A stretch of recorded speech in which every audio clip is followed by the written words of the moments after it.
Hey, what's up guys? So a few days ago I saw the new Pirates of the Caribbean film Dead Men Tell No Tales, or just Salazar's Revenge for Europe. Now in preparation for this film I actually went back and rewatched all the previous films, so before we get into Dead Men Tell No Tales, let me just give you my quick thoughts on the others.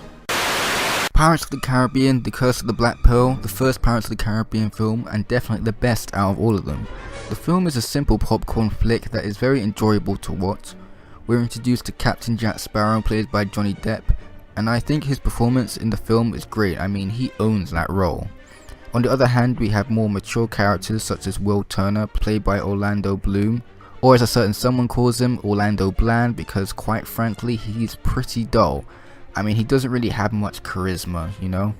As well as Elizabeth Swann, played by Keira Knightley, the love interest, who is just fine at best. I mean, there's nothing really too bad, but nothing great either. But yeah, I mean, those two, they did what they had to do, but you know, my opinions on them stay the same throughout the sequels. Captain Barbossa is honestly the best character in my opinion, and you can tell because Geoffrey Rush, who plays him, is having so much fun. It was as if it was ripped right out of the 17th century pirate life itself. Overall, I think it's very enjoyable and definitely my favourite.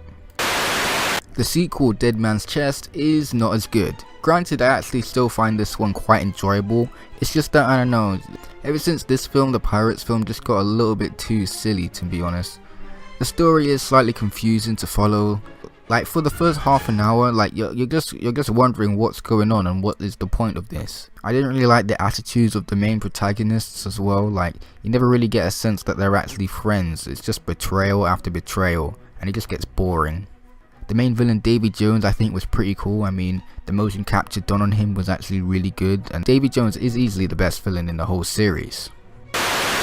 At World's End is definitely when the series went downhill. Now you can argue it went downhill with the second, but I personally think it went downhill with the third. The story is all over the place and it's even more difficult to follow due to its confusing storyline.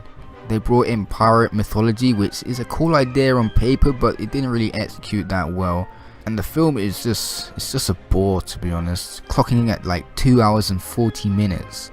It did not need to be that long. There were some scenes that could have been cut. I do, however, like the final climax of the film, and I will admit that that was pretty cool. But yeah, it's just one of those films where you just watch once and you don't really want to watch it again. On Stranger Tides, the fourth pirate film, is probably my least favourite out of the whole series. Granted, it does have some good things about it, but overall it's just, I just didn't really care what was going on, to be honest. The film is basically like a separate film from the main trilogy, having none of the previous cast members from the other films except for, Jack and Barbossa.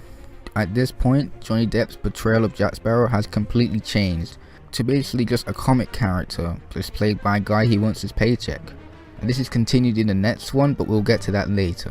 But the main reason why I don't really like this film is because it's bland. That's the worst the film can be, bland. It did not need to happen and nobody wanted it to happen. I mean, like I said, there were some good things, like it toned down the overly serious tone from the third to a more simple story, which I appreciate. But then again, the main villain, Blackbeard, was just he didn't really seem all that menacing, and there was like a forced romance thing with a mermaid. It's just, I don't know, it's just stupid. The film has just no relevance. I mean, you could just slap this in front of your kids to shut them up for 2 hours, but that's it. Alright, so on to the fifth and supposedly the final film of the franchise. I mean, I really don't know. I mean, we all thought the third one was going to be the final one, but they did another one anyway because these films make money. Dead Man Tells No Tales is ultimately better than the third and fourth one, but I still think the first two are still better. It's kind of in the middle. Overall, I thought the film was alright. I did enjoy the film and it is pretty harmless. But again, the film didn't really need to happen. The film starts off with Will Turner's son Henry looking for him, and he wants to find a way to break Will's curse. By the way, just to be clear, Will is only in the film for like 2 scenes, so don't get excited for his return. But anyway, yeah, the only way to free him is to get this thing called the Poseidon Trident, I think. So he gets the help of Jack Sparrow and this other girl, Karina Smith, to get it, while there's this villain called Salazar trying to get Jack Sparrow for outsmarting him into getting cursed to the sea. Oh yeah, and Barbossa is in this as well. I think Salazar's a decent villain, I mean you do get his motivations and that. But the problem I have with him is that you kind of wanted to see a lot more of him. I mean, to be fair, all of his best moments are in the trailers. I do like the design of him though. I mean, I do like how his hair is like, it kind of looks like it's underwater, which is kind of different. And I do think he is a better villain than Blackbeard, but you know, he's nowhere near as memorable as Davy Jones still. Following on from what I said before, Jack Sparrow is completely changed now. I mean, his character is just so washed up. To be fair, his drunkenness does contribute to the story, but I swear every situation he gets out is out of pure luck. I don't know, it's just not as clever as he used to be. In fact, it can be argued he didn't really do anything throughout the entire film. Captain Barbossa is great as always, and the two mature characters are both basically like Will and Elizabeth, just fine at best. However, there is this joke they keep involving about Karina, about her being a witch, and I swear they keep mentioning it over and over, and it just gets so annoying. The fact is, yeah, there is an actual witch in the film, but barely did anything. Like, she shows up for like the first part of the film and then never shows up again. So like, what happened there? Like, the screenwriters literally just forgot about her, so what was the point? Despite all its flaws, I still had a good time with the film, though it's one of those films where you just watch when there's like nothing else on. And like I said, it is a harmless movie for families and that, so yeah. In terms of being the last one, I wouldn't be surprised if it is. I mean, they did wrap things up quite nicely to close the series, but then again, I wouldn't be surprised if they ended up doing another one anyway. But yeah, some suggested that they should do like a prequel with younger Jack Sparrow, like what was shown in the film for like a scene.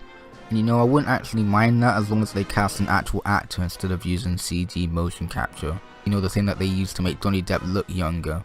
At times he looked fine, but as soon as he started talking or opened his mouth, he looked horrible. But yeah, that was my review on Pirates of the Caribbean Dead Men Tell No Tales. If you enjoyed this review, make sure to like, comment and subscribe. Have a good day, and peace.